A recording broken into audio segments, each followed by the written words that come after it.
Começamos esse terceiro e último bloco do Placar Transamérica falando da Narcel Krasinox. Equipamentos de refrigeração, utilidades e utensílios para sua cozinha, restaurante, bar, lanchonete, confeitaria, cozinhas industriais. Tudo para o seu comércio é com a Narcel Krasinox. Você viu aí as imagens da Narcel e a gente chama agora o Eduardo Destra, que tem mais um pouquinho de informações sobre o Atlético Paranaense para o Clássico Atletiba. Muito bem, a gente retorna aqui no Placar Transamérica desta terça-feira, só que desta feita destacando o Sub-20 do Furacão, que também vai passar aí por mais um Clássico Atletiba. O Atlético é líder do Campeonato Brasileiro, grupo E da competição, soma aí 7 pontos, com 2 vitórias e 1 empate. Em caso de um resultado positivo no Clássico Atletiba, Furacão encaminha muito bem a sua classificação para a fase aguda da competição. Time do técnico Thiago Nunes que volta a campo amanhã no Ecoestádio Janguito Malucelli, campo do Jotinha, para encarar a equipe do Coritiba às 3 da tarde. Portanto, Furacão vivendo uma semana intensa de clássicos Atletiba, não só na formação. Sub-20 volta a campo amanhã às 3 da tarde no Ecoestádio Janguito Malucelli. Enquanto isso, o elenco principal atleticano segue a sua preparação visando o clássico do próximo domingo às 11 da manhã na Arena, no campo rubro-negro. Assim sendo, eu retorno com você aí nos estúdios do Placar Transamérica. Obrigada, Du. Bom, Atletiba no fim de semana, Atletiba agora o Sub-20 amanhã, durante a semana. O Atlético que no Sub-20 teve uma vitória na semana passada em cima do Coritiba, naquele jogo que acabou em confusão. A molecada do Sub-20 já começa a entrar muito no espírito de rivalidade do clássico. Essa parte a gente pode deixar de lado, né, Mari? Melhor não, né? É melhor aprender com o clássico, né? O clássico sub-20 faz com que você já sinta o clima, mas sente o clima dentro do gramado, né? Sente o clima de como jogar sob pressão. Não começa confusão, até eu trabalho cobrindo esporte, cobrindo as crianças jogando futebol. Quando eu vejo uma briga, eu falo, cara, tá tudo errado. O futebol não é isso. O futebol é arte, né? O futebol é você desenvolver, você fazer gol, driblar, entendeu? É dar show, não isso. Briga não resolve nada e só faz com que o futebol fique feio, perca, né? O exemplo lindo que a gente teve da Colômbia com a Chapecoense, aqui no Brasil passou 2 meses, a gente já estava com briga de torcida e tudo mais, então é uma coisa que deprecia o futebol, ele merece muito mais do que isso, e quem está começando tem que aprender, né? Entrar no futebol profissional já com outro pensamento, eu vou jogar bola, eu vou fazer bonito. É esse o pensamento que tem que entrar. Perdeu, faz parte do jogo. A gente até comenta em relação a brigas. Na semana passada teve o episódio do Couto Pereira ter amanhecido pichado, com uma das frases era Série B, porrada no CT. Os jogadores até repercutiram isso. O próprio Alisson Maia, o William Matheus também falou que a agressão não combina com o futebol, e não combina mesmo, gente. Tem que cobrar, a torcida tem que cobrar. Mas não adianta ir lá no CT, brigar, bater em jogador, bater em elenco, como aconteceu em Goiás. Goiás que enfrenta o Paraná Clube agora na próxima quarta-feira. Pois é, e semana passada a gente falava do Milton Mendes, né? Ele chegando no aeroporto, sendo agredido, ouvindo palavras. Então, assim, é aquilo que a gente sempre vai ter que bater na tecla. Não é bonito fazer isso, não é bonito você é torcedor, você ama o seu time, você tem que torcer pelo seu time, né? Você tem que gostar do seu time e tem que querer que ele vença, ok. Mas não adianta você tacar pedra, você bater em jogador, bater em técnico, isso vai acontecer. Ir vai fazer aeroporto xingar. O teu time vai jogar melhor se você quebrar a perna do jogador? Não vai, pelo contrário, você vai trazer, né, prejuízo para a tua equipe. Então, assim, em São Paulo isso acontece muito, eles invadiram já o CT, já quebraram tudo. Então, assim, é só prejuízo, briga é só prejuízo, não traz nada, não acrescenta nada. Pode cobrar, pode cornetar, pode, né, vai lá nas redes sociais do clube e fala assim, ó, vocês têm que ganhar sim, se não ganhar vocês vão ver, a gente vai fazer, estádio, a gente vai xingar muito no Twitter, né, mas esse negócio de ir pessoalmente, ir lá, até no Twitter, eu acho que tem que ter um bom senso, né, tem que ser razoável. E aí, quer protestar? Faz como a torcida do Paraná Clube. A equipe perdeu, foi no aeroporto, fez uma festa bonita, abraçou os jogadores que passavam por uma fase difícil E é isso aí, né, Mari? E falou, olha, a gente tá aqui, nós somos torcedores, a gente tá aqui por vocês. E aí, vocês vão fazer o quê pela gente? Eu acho que isso é muito mais pressão do que você ir lá e bater. É como um pai com filho. Eu falo sempre, meu pai, ele batia em mim e não resolvia. A hora que ele não bateu em mim, parou de falar comigo, o negócio esquentou. Eu senti muito mais do que as pancadas que eu recebi. Então, eu acho que a briga não é a solução, o apanhar não é a solução. Você tem que conversar e você tem que tomar outro tipo de atitude que não essa, brigar, enfim, invadir CT, pichar CT. Bom, já estão falando aqui no meu ouvido que é hora de dar tchau. Porque hoje a gente não vai extrapolar o horário, gente. Vamos ser comportadinhas, bonitinhas e vamos entregar o programa na hora certa. Mari, muito obrigada pela companhia, por estar aqui comigo nesse programa feminino aí, a nossa trilha. Os meninos já instituíram com essa trilha. Muito obrigada, Mari. Eu que agradeço e até semana que vem.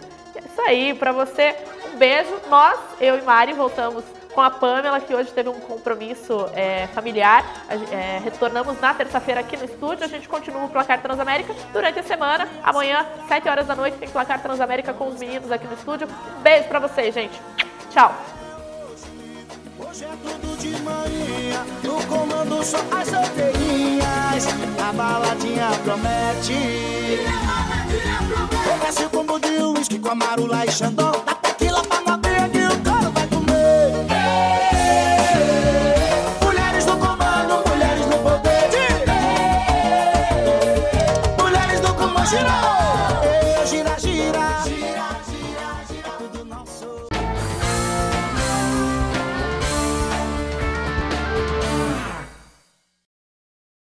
Estamos de volta com o Placar Transamérica, chegando aí com as informações, mais informações do futebol. E a gente começa esse segundo bloco com o Felipe Melo, que aí fala do seu retorno, depois de toda a confusão que teve em relação a ele. O que tinha que ser conversado, já foi conversado, conversei com o próprio treinador, né? Expus tudo aquilo que eu pensava dele, sobretudo do áudio, né? Haja visto que o áudio foi uma situação depois daquilo do meu afastamento, né? O importante é que eu conversei com ele, a gente se acertou. Aquilo que saiu no áudio é uma situação que eu não acho dele, é bom frisar essa situação, né? Tudo aquilo que foi falado não é uma coisa que foi de coração, não é o que eu penso dele. Creio de verdade que ele não seja nada daquilo que eu falei. O importante é que nós já conversamos internamente e foi tudo solucionado. Muito foi falado, né, de situações como, mas o Felipe Melo vai embora, Felipe Melo vai estar se oferecendo a clubes, Felipe Melo isso, aquilo. Em nenhum momento eu me ofereci a clube nenhum. Fiquei feliz sim de saber que, sobretudo fora do Brasil, eu deixei uma boa imagem, né? Várias ofertas, vários interesses de clubes europeus. Mas eu, quando cheguei aqui, eu lembro da minha entrevista, que foi até um pouco, digamos, excessiva, né? Eu disse que o Palmeiras estava colocando, a partir daquele momento, comida dentro da minha casa. E que eu falei, hoje eu sou Palmeiras, né? E eu continuo sendo. Momento difícil de treinar separado, né, em horários alternativos, mas creio que o presidente e o próprio diretor Alexandre Matos conduziram a situação de uma forma bacana, né? Difícil, mas souberam conduzir essa situação. E a minha ideia é sempre essa de poder honrar a camisa do Palmeiras, né? Assim como eu fiz todos os jogos. Não lembro de nenhum jogo que entrei em campo e fiz corpo mole, ou deixei de sair cansado de dentro de campo. Acho que é por isso que existe esse carinho recíproco entre torcida e Felipe Melo. E agora é voltar a trabalhar bastante para estar à disposição. Mari, é assim que se resolve uma briga profissional, desentendimento profissional, né? Porque quando você tem briga, é difícil você tentar conviver novamente, ainda mais da maneira como foi, com os áudios aí, chamando o treinador de mau caráter, levando para o lado pessoal. Como que faz para voltar os dois que disseram que não trabalhariam mais juntos? É um problema, né? A gente sabe que Quem ouviu os áudios sabe, ele estava no vestiário chamando o Cuca de mau caráter, depois que o Palmeiras acabou sendo desclassificado aí da Copa do Brasil.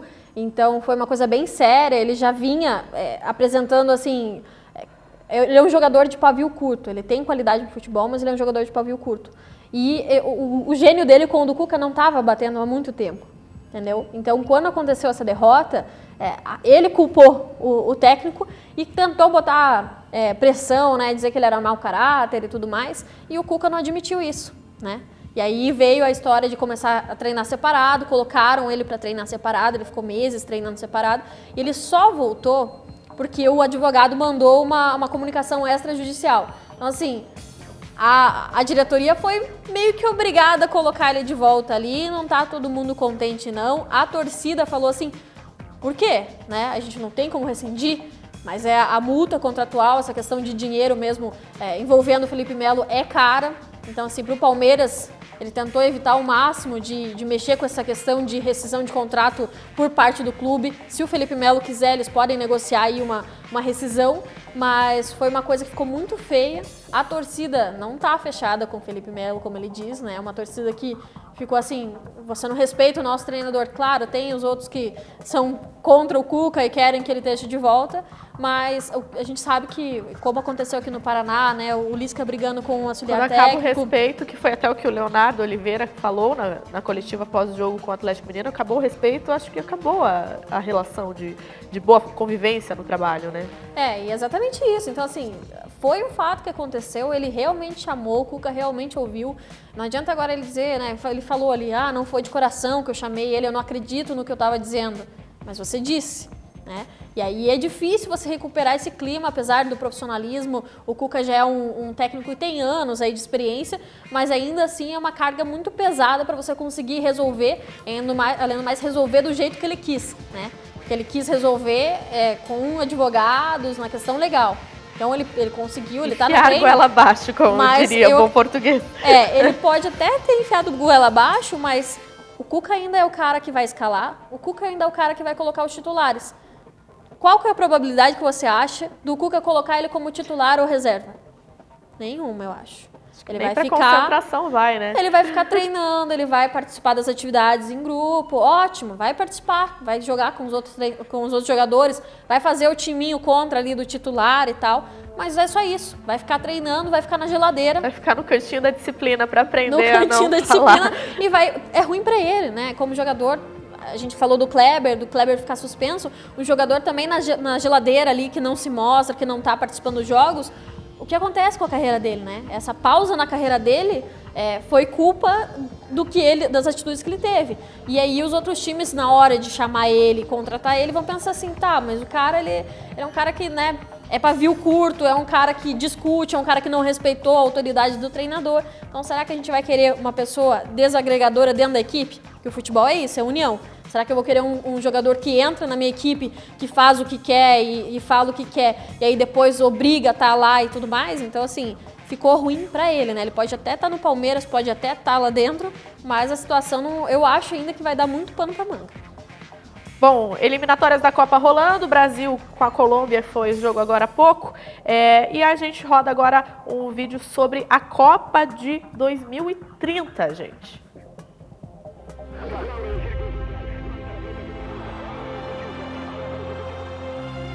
¿Cómo no creer si el Mundial nació en nuestra tierra? ¿Cómo no creer si ganamos la primera Copa? Hoy se unen 3 países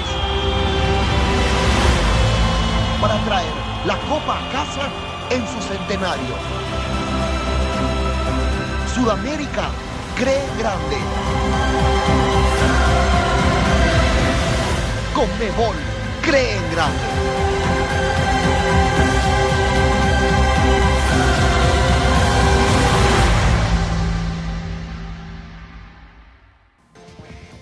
Copa do Mundo sempre movimenta, né, as nações, Mari. Quer acrescentar alguma coisa? Quero. Esse vídeo aí da Conmebol, a gente sabe muito bem que a primeira Copa foi no Uruguai, né, lá em 1930, e agora eles querem, com 2030, tendo o centenário da Copa, trazer de volta para onde aconteceu, tanto é que o vídeo diz muito isso. Sim. Traz o Pelé, que foi uma das estrelas da Copa, né? Traz o Neymar, que está sendo uma das estrelas da Copa aqui pro lado do Brasil. E é uma campanha que está sendo feita muito forte, se não me engano é Paraguai, Brasil e Uruguai tentando trazer a Copa pro Uruguai, né? Para ele poder fazer parte desse centenário e fazer história. Tendo aqui na América do Sul, eu acredito que tem um ganho para nós mesmo, né? Um ganho histórico, assim como o Brasil sediou em 50, o Uruguai sediando a primeira em 30 tem um contexto histórico surreal. Então fazer o centenário, eu acho que faz toda a diferença. A gente sabe que 2026 ali, uma Copa antes, tem algumas pretensões, mas 2030 ainda não tem ninguém que solicitou. Então, por enquanto, é só o Uruguai que está solicitando essa data, está querendo fazer essa data, mas está um pouco longe. Então, a gente entende que, né, por isso que não tem ninguém. Agora, em 2018, quando começa a Copa, um pouquinho antes de começar a Copa, é anunciado quem vai sediar em 2026. Sim. Então, só na Copa de 2020 que a gente vai saber quem vai fazer em 2030. Então, Eu acho que seria uma festa muito bonita. O Uruguai é um país que vive o futebol como a gente, né? Os países latinos, a Argentina, o Paraguai, né? O Chile, são países que vivem o futebol e que, se o centenário fosse aqui, eu acho que seria maravilhoso. E tá a prova aí quando eles vieram para cá, né? Quando a Copa foi aqui em 2014, os países que aqui da América do Sul, da América Latina, que vieram para o Brasil, uma festa muito bonita, e agora tem aí essa campanha já começando a arrumar a casa, o Uruguai começando a arrumar a casa para conseguir essa conquista e conseguir esse feito do centenário da Copa. Bom, aproveitando aí o futebol internacional, a gente chama o Matheus Vieira, que tem as informações do futebol lá da gringa. Boa noite a você que está ligado no Placar Transamérica. Chego agora com informações do futebol internacional. Completando 23 anos da derrota por 5-0 contra a Colômbia, a Argentina volta a campo pelas eliminatórias da Copa da Rússia de 2018 contra a Venezuela, no mesmo palco do vexame por 5-0. Messi e companhia tentam reerguer a Argentina. O jogo entre Venezuela e Argentina acontece logo mais às 20h30, no Monumental de Nunes. A partida é válida pela 16ª rodada das eliminatórias, faltando apenas 3 para o fim do campeonato. No momento, a Argentina ocupa a 5ª colocação, com 23 pontos.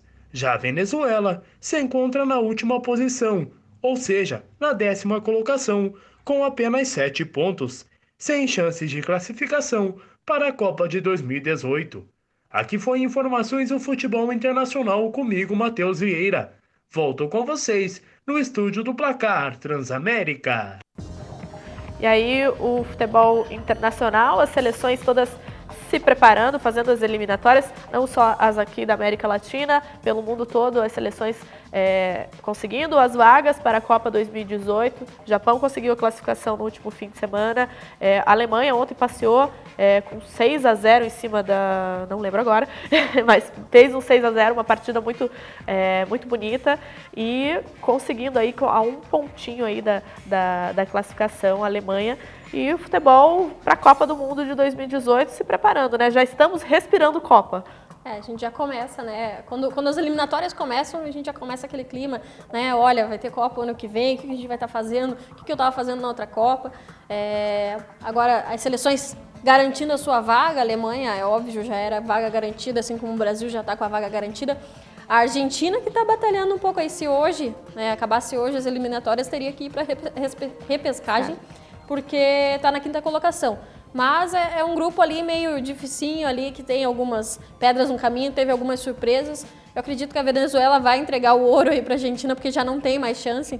Então vai acabar, não, pode ir, vai. Vocês têm chance, pega que a sua vaga é sua e, enfim, vai rolar mais como se fosse um amistoso do que um jogo, porque a Venezuela já não tem mais chance.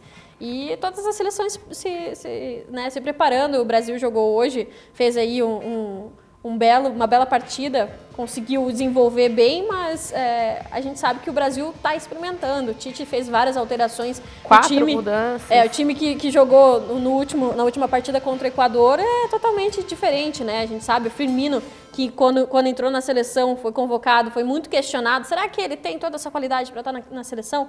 E agora com o Tite, um ano depois que o Tite veio, ele está conquistando aí o espaço dele, está conseguindo entrar no lugar do Gabriel Jesus. Então, a nossa seleção está fazendo os experimentos. As outras seleções estão tentando conquistar a vaga ainda.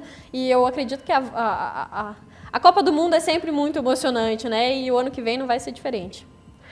E esse bloco foi um oferecimento da LM Telecom, rádios comunicadores para a sua empresa. Profissionais altamente treinados e qualificados para atender você. Sistemas de rádios analógicos ou digitais. Venda, locação e manutenção de equipamentos de radiocomunicação é com a LM Telecom. Se você tem um barco, algum empreendimento que precise de rádios de comunicação, ligue para a LM Telecom.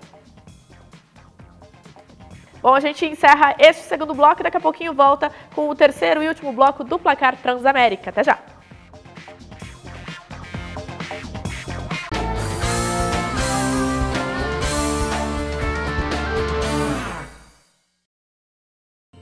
Olá, muito boa noite para você, boa noite para todo mundo que está conosco aqui nesta terça-feira no Placar Transamérica. Eu, Franciele Azevedo e a Marina Protasiewicz estamos com vocês nessa noite. Vamos comandar aí o programa falando de futebol brasileiro, futebol paranaense, de todas as competições. Então, vem conosco. Tudo bem, Marina? Tudo bem, Fran, tudo bem, todo mundo que está assistindo aí hoje o Placar Transamérica. Vamos comentar e trazer todas as informações dos nossos times paranaenses.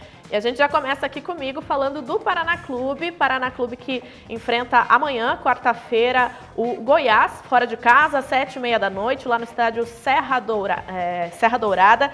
E tem esse confronto aí pela 23ª rodada da Série B do Campeonato Brasileiro. Tricolor que vai ter 4 desfalques para essa partida. Não contará com o Gabriel Dias e com o Leandro Vilela, que estão suspensos por terem recebido cartões nas rodadas anteriores. E também não contará com o meio-atacante Minho e com o atacante Robson, eles que estão afastados em função de lesões. A opção aí para o técnico interino, Matheus Costa, é o Vinícius Kiss, que talvez entre ali como volante no lugar do Gabriel Dias, e aí no lugar do Leandro Vilela entraria o Johnny. Em relação ao Matheus Costa, ele permanece como interino nessa partida, ainda não foi confirmado oficialmente como treinador que deve permanecer aí no Paraná Clube. Para essa partida ele comanda a equipe contra o Goiás, mas ainda não foi confirmado após a saída do técnico Lisca. Ele que foi o pivô aí da confusão que culminou na saída do treinador no último sábado, horas antes da derrota para o Atlético Mineiro pela Primeira Liga. Marina, confronto com o Goiás, o Paraná Clube que tem dificuldades aí para conquistar vitórias fora de casa. Qual que é a tua avaliação para essa partida, vindo dessa confusão com saída de treinador? Eu acho que o Paraná vai ter que lidar aí com um turbilhão de informações. O problema vai ser mais extra-campo, mais na cabeça, trabalhar o psicológico dos jogadores do que dentro de campo. A gente sabe dos desfalques, né? Você até citou ali o Gabriel Dias, é um desfalque importante, o Minho também, mas eu acredito, por exemplo, o Johnny é um jogador de qualidade, faz a diferença, ele já entrou algumas vezes no segundo tempo e deu conta, poderia facilmente ser titular e agora, devido a essa expulsão do Gabriel Dias, vai conseguir essa vaga. Eu acho mesmo que o Paraná está aí com um problema extra-campo, né? Um problema de fora, essa discussão, ninguém sabe direito e o real motivo do que aconteceu, por que o Lisca saiu, a briga e tudo mais, é uma coisa que ficou muito, assim, um diz uma coisa, outro diz outra coisa. Diz que teve agressão, o Matheus Costa prefere não falar sobre o assunto, e aí o Lisca diz que não houve agressão, que foi só uma discussão, e fica tudo isso que a torcida fica curiosa para saber, mas que pelo visto a gente não vai confirmar realmente como foi. Como a diretoria do Paraná Clube falou, né, quis colocar panos quentes, então assunto encerrado, página virada, os jogadores já nas coletivas já acabaram falando, olha, a gente está focado em outra coisa. Acredito que prejudicou sim na Primeira Liga, né, o Paraná vinha confiante, aí passou pelo Flamengo, que é uma equipe né, a gente estava até conversando nos bastidores, a folha salarial do Flamengo é milhões de vezes maior do que a do Paraná Clube, então conseguiu aí jogar com consistência e ter o empate, ganhar nos pênaltis. Eu acredito que a derrota agora também para o Atlético Mineiro foi culminante disso, né? Dessa discussão, você desestabiliza os jogadores, claro, o fator campo também tem a sua culpa, mas eu acredito que o Paraná Clube se desestabilizou nisso. Tá vindo bem, tem um bom desenvolvimento, é um time que tá montadinho. O Matheus Costas, né, tá desde janeiro ali, então é um cara que tá sabendo o que tá acontecendo, conhece bem os jogadores, então dá para continuar esse trabalho e tentar conseguir fazer aquilo que estava faltando, ganhar fora de casa. Né, o Paraná tem um aproveitamento ruim fora de casa. 11 partidas, foram 5 empates, 5 derrotas e apenas uma vitória fora de então casa. Assim, a vitória tem que vir, né? Até tá próximo do G4, aí tá com 34 pontos, então 3 pontos. Ele tem, né, uma diferença de 3 pontos. Uma vitória, um tropeço lá de cima, pode ser que ele entre. Mas precisa focar nisso, né? Vamos deixar vir a página, que nos diz a diretoria. Vamos focar aí, eu tenho o Goiás pela frente, vamos enfrentar fora de casa, tentar montar um time ofensivo que vá para cima e que faça o gol, né? Vitória, porque esse ano o Paraná tá perto, né? Vamos dizer que é uma das melhores temporadas que ele fez aí desde 2010. Sim, você acredita que esse trabalho, Lisca ficou um mês, você acredita que isso é reflexo apenas do Lisca? Não, né? A gente sabe que, como a gente vem batendo nos outros programas, o treinador ele precisa de um tempo para aprender. E os jogadores precisam de um tempo para absorver a ideologia do treinador, o que ele quer, o que ele vai fazer. O Lisca mudou, sim, fez várias modificações no time, várias observações, mas não foi só isso. O Paraná já vinha numa ascensão, né? Ele vinha numa ascensão, claro, fora de casa tá difícil, mas estava tendo aquela mudança. Então, não muda muita coisa, claro, o treinador faz diferença, faz. Mas o Matheus Costa tá lá, tá ciente, veio acompanhando o trabalho do Lisca, pode ter aprendido muita coisa com o treinador. Então, acho que pode dar continuidade a isso. E, enfim, o Lisca, claro, tem os méritos dele, mas é o mérito de um conjunto, da equipe inteira. Você acredita que o Matheus Costa seja o mais cotado aí para continuar nessa vaga? Ele que ontem, em coletiva, lá no Ninho da Gralha, falou da experiência, que já foi auxiliar no Fluminense, já teve outras passagens por times aqui de Curitiba pela base, por times do Rio Grande do Sul, e está aí desde janeiro, como você disse, na equipe do Paraná Clube. Eu te pergunto por que não? Por que não, né? O Curitiba é um grande exemplo, pegou o Pachequinho, promoveu ele a técnico, você pode olhar pelo conteúdo que o Pachequinho tem, né?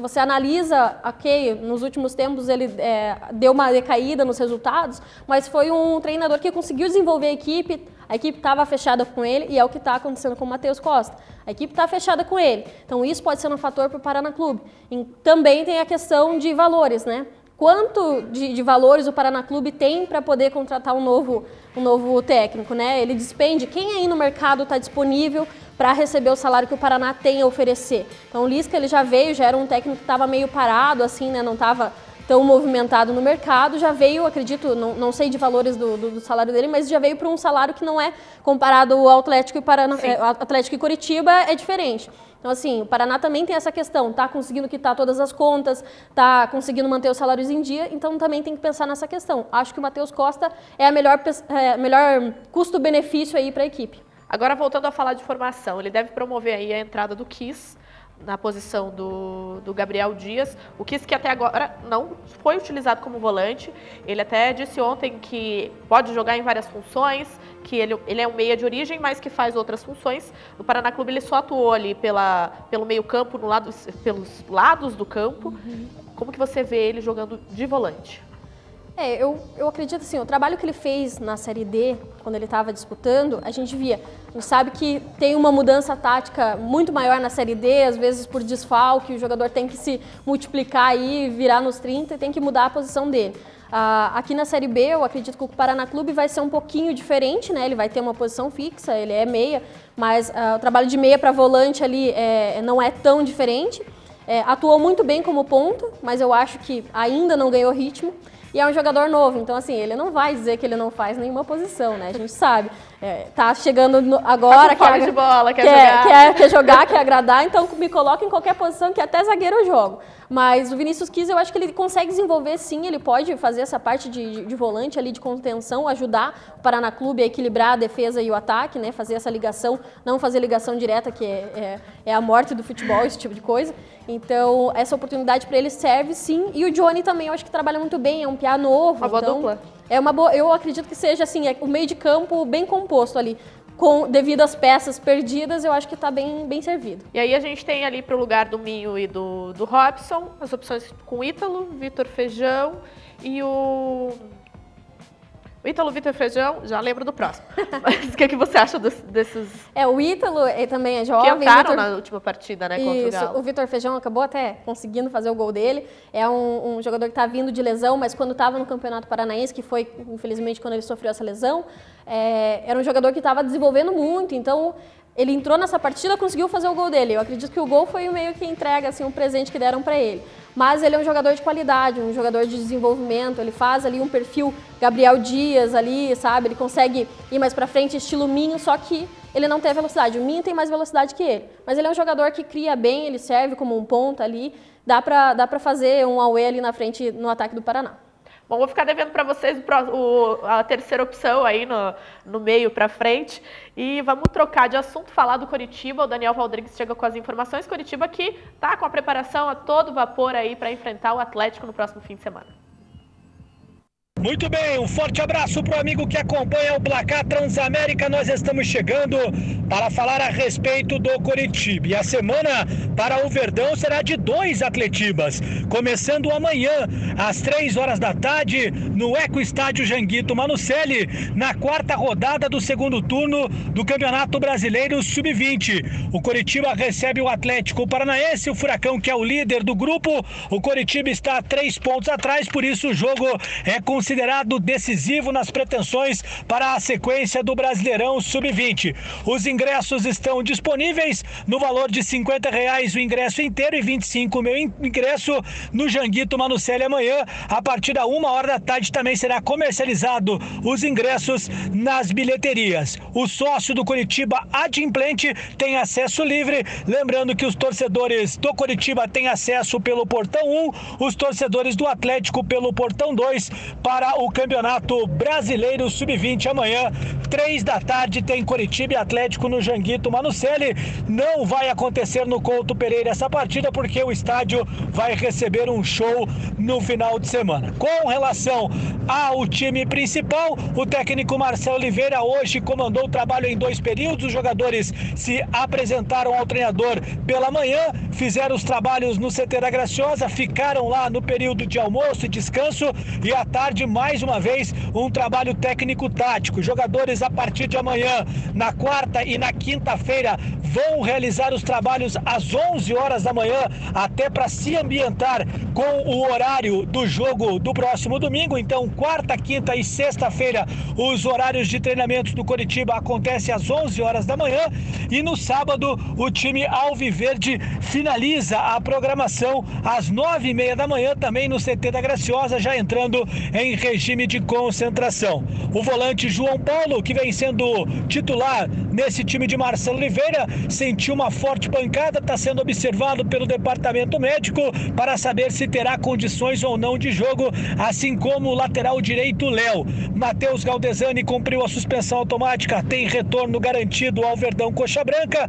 Kleber, o gladiador, deve também jogar essa partida, já que estava liberado contra o Vitória, mas levou uma pancada no joelho e acabou sendo vetado pelo departamento médico, mas tá tudo ok com o gladiador. Se não sentir nada até o último trabalho de sábado, vai para o jogo com certeza na condição de titular. As baixas ficam por conta dos jogadores que estão suspensos. O Anderson e o Márcio receberam o cartão vermelho e vão cumprir a automática. Já o Alexandro recebeu o 3º cartão amarelo e também fica de fora. Time alviverde busca reabilitação dentro do Campeonato Brasileiro diante do Atlético domingo na Arena da Baixada. São essas as informações do Coritiba aqui no Placar Transamérica. Obrigada, Dani. E de pronto a gente vai chamar o Alisson Maia um dos zagueiros disponíveis aí para essa partida contra o Atlético Paranaense, já que o Márcio está suspenso. Um jogo muito diferente, né? Um jogo... uma final, né? Você pode ver que é uma final, que jogar contra um clássico do tamanho que é o Atletiba, o gás é outro, então acho que é emocionante, é demais, não tem nem palavra para descrever quando você entra num clássico, tu quer ganhar sempre, né? Que independente da situação dos clubes, quando você entra em campo lá, quando entrou ali, ou dependente se um tá em primeiro, o outro tá em último, não sei, mas clássico é clássico, né, cara? Quando você entra em campo ali, como eu falei, é uma final. É isso mesmo, Marina. Clássico é clássico, independente da posição que está na partida. A gente vê Coritiba e Atlético em situações bem diferentes aí. O Atlético lá em cima com um ponto do G6, Coritiba lá embaixo com um ponto da zona de rebaixamento. E é isso mesmo, no clássico não tem esse negócio de posição na tabela. A gente sabe que até quem faz apostas aí nunca aposta num clássico, você nunca vai dar certeza de quem vai ganhar e quem vai perder, porque tudo pode acontecer, né? É quando os ânimos estão à flor da pele, o jogador que não estava jogando nada resolve jogar tudo porque vai jogar o jogo da vida dele. Então, até a gente sabe, no Campeonato Paranaense foi uma briga, né? Atlético e Coritiba protagonizaram verdadeiros shows aí, problemas, enfim, mas a gente sabe que nada está definido, né? Como o Alisson Maia falou, independente da posição, ele tá voltando e está disponível para o Marcelo Oliveira. Eu acredito que na vaga do Márcio, quem entre, seja o Erley. Mas o Erley que também está retornando de lesão, 2 meses parado.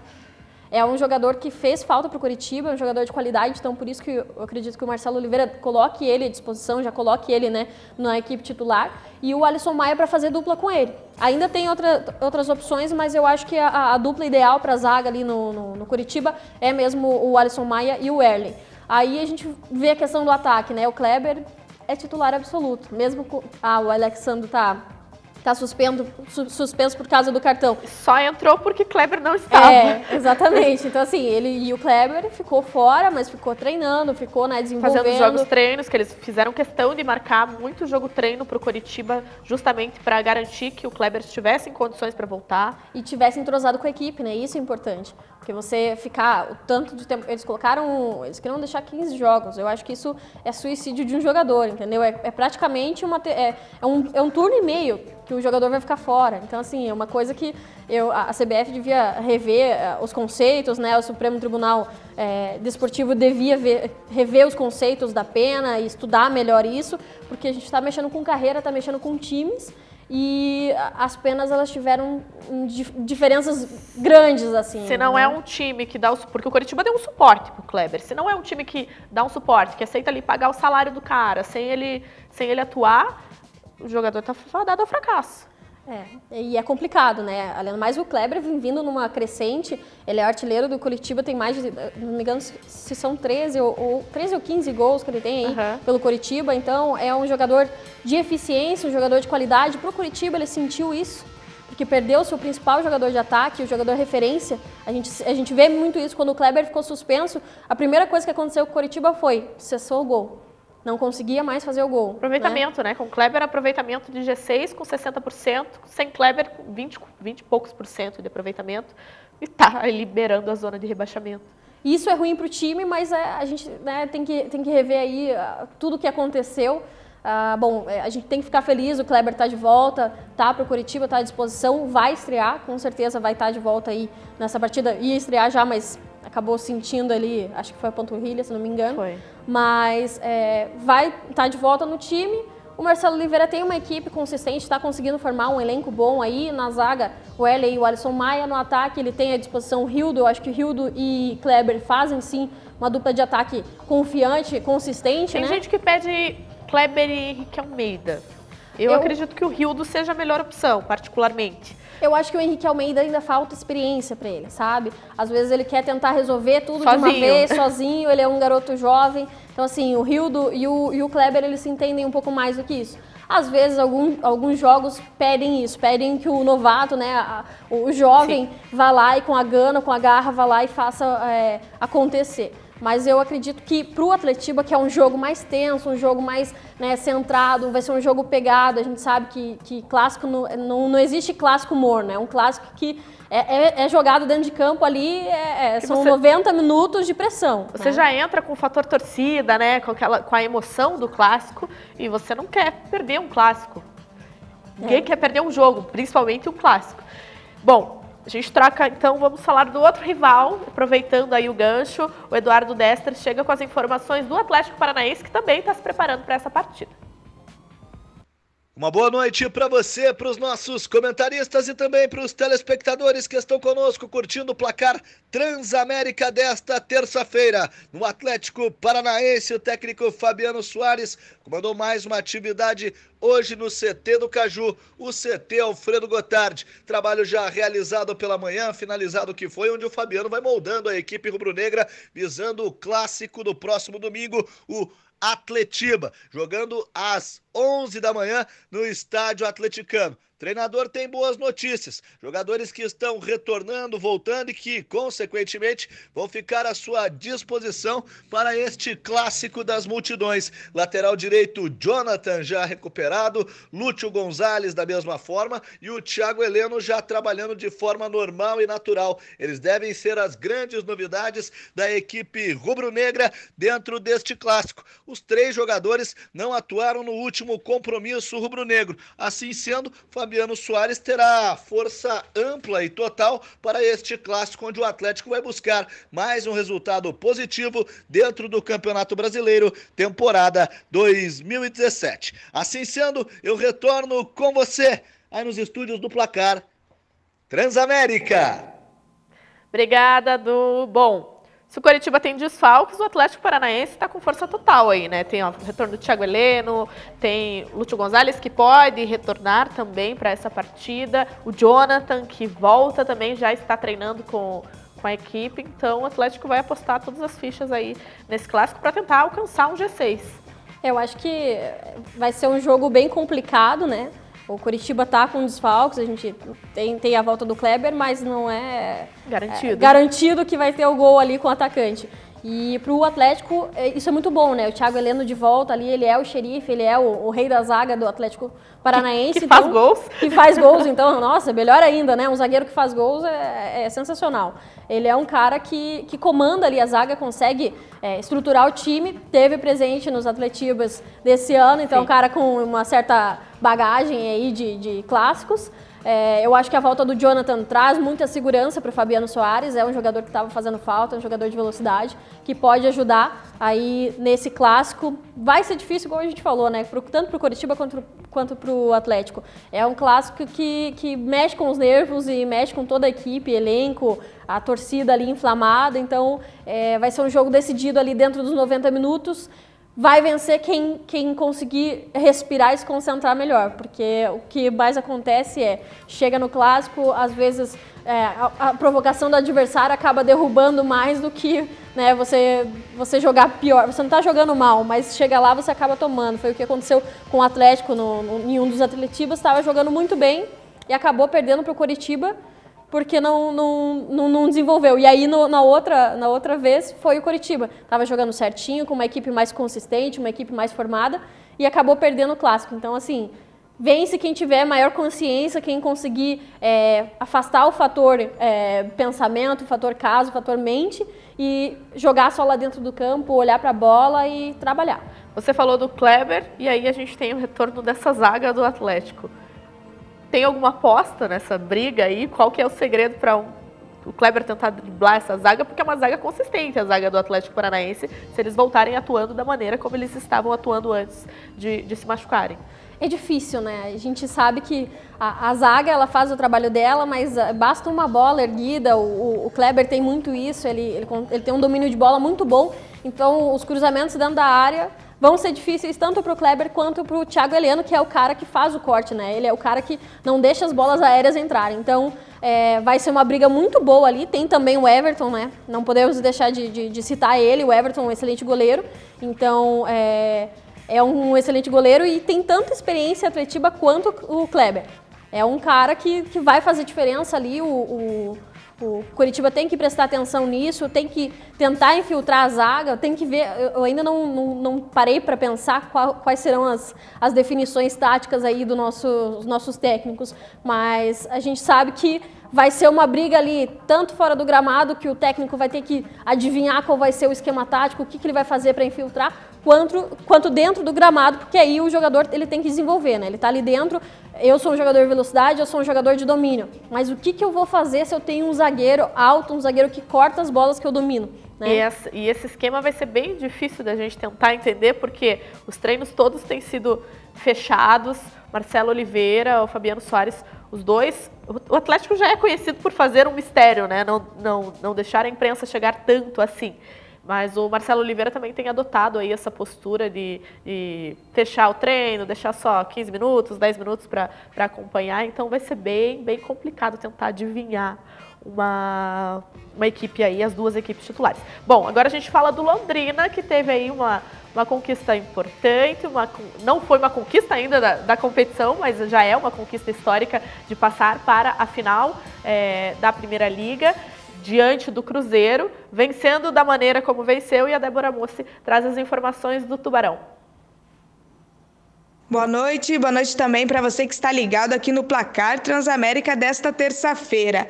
Estou chegando agora para trazer as informações do Londrina, que após garantir uma vaga na final da Copa da Primeira Liga, vira a chave e volta as atenções para o Campeonato Brasileiro da Série B.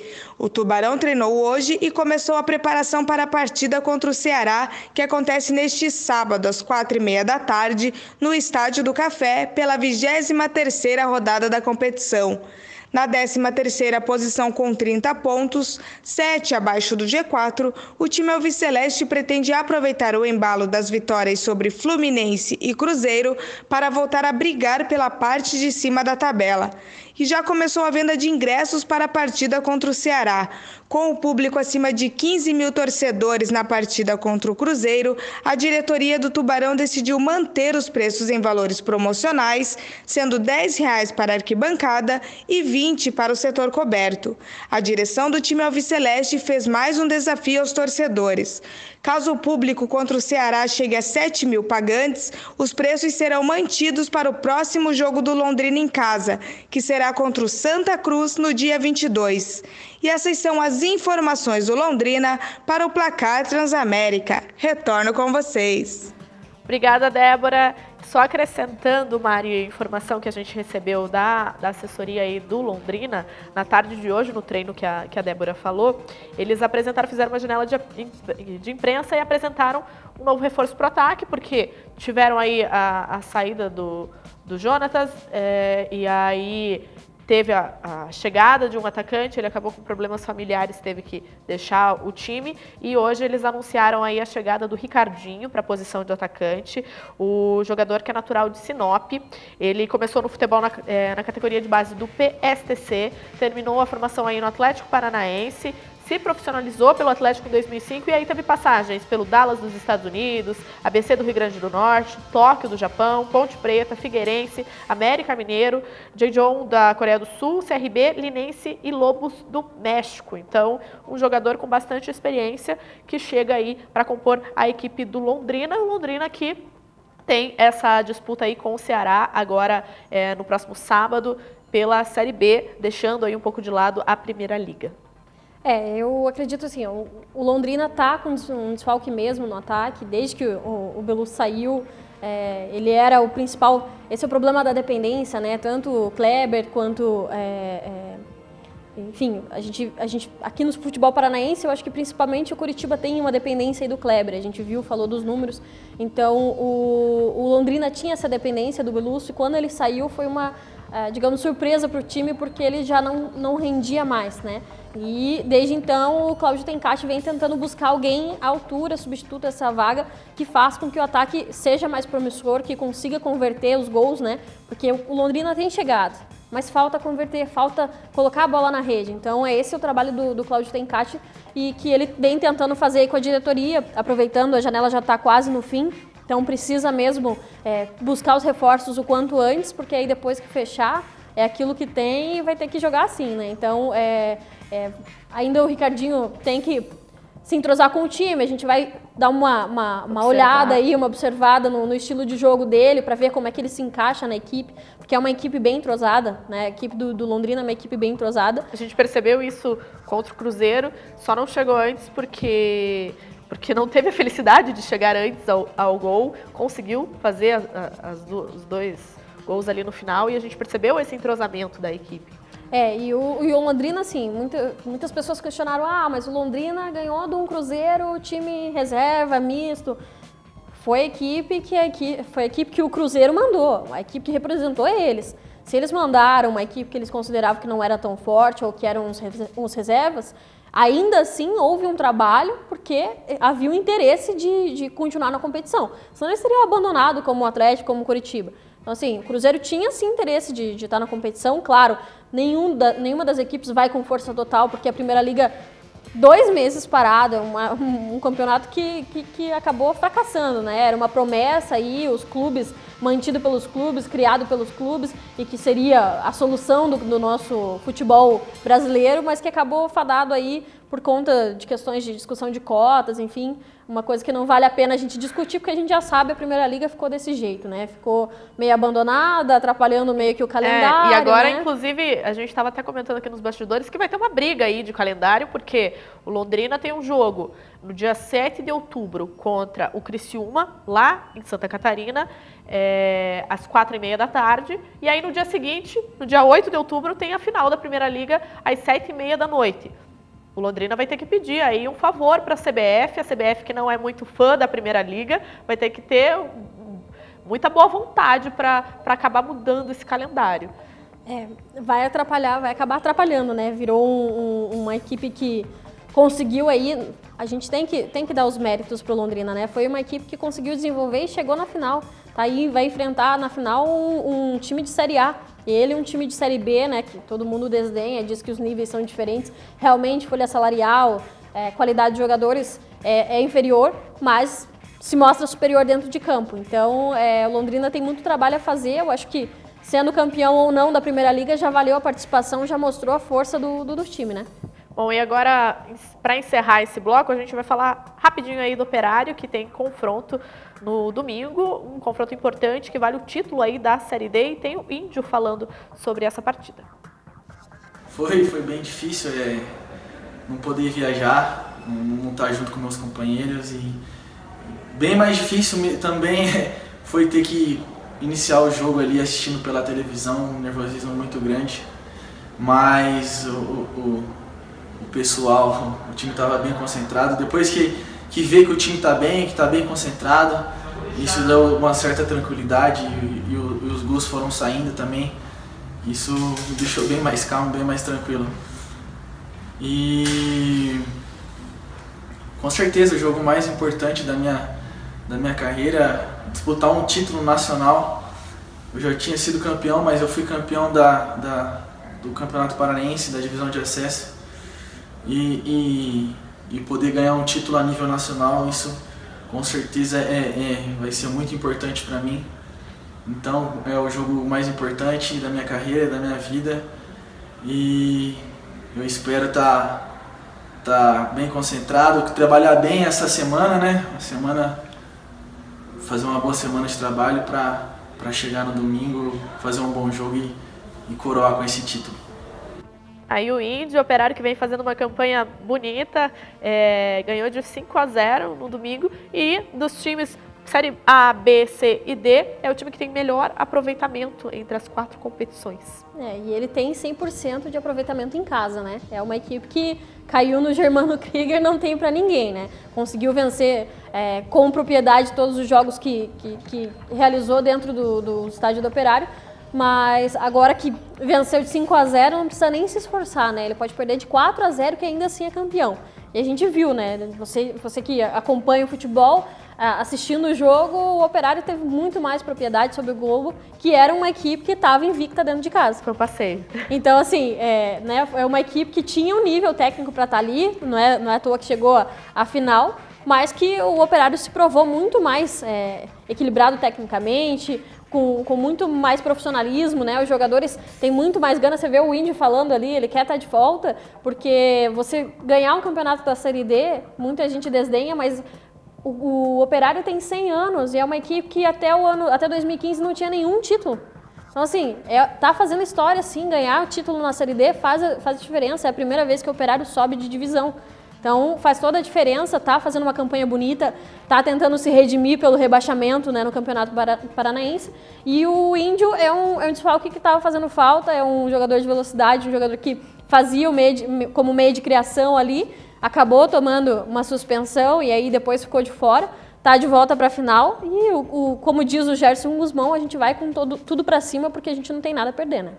Bom, aí então, esse bloco foi um oferecimento da Servopa A Vida Pede. Há 50 anos, ajudando a família paranaense. Para cada pessoa, um bom negócio. Para todo bom negócio, Grupo Servopa. Trabalhando para encantar. Solidez, credibilidade, segurança, confiança e ousadia. Consórcio de carros e imóveis. São mais de 250 mil cartas de créditos contempladas. Consórcio Servopa.